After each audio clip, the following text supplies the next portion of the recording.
Alam mo bang ayon sa Biblia mayroong aklat ng mga gawa na nasa langit at ito ay naglalaman ng iba't ibang impormasyon tungkol sa mga taong nabuhay sa lupa. Nakita kong nakatayo sa harap ng trono ang mga namatay, maging dakila at hamak, at binuksan ang mga aklat.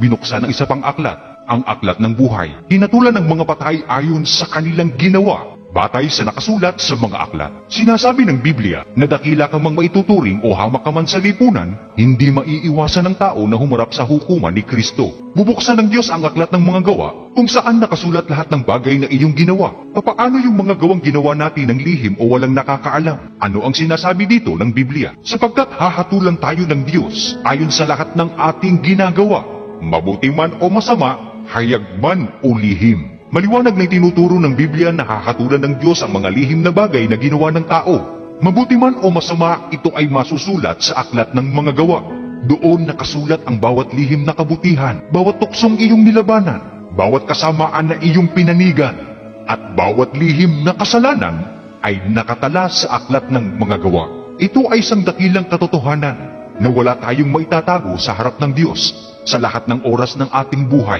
maging sa nakaraan o kasalukuyan. Sa hinaharapan ng ating kasaysayan ay masusulat sa isang aklat na magiging batayan ng ating kaligtasan. Kung gusto mong matuto pa tungkol sa Biblia, mag-subscribe na.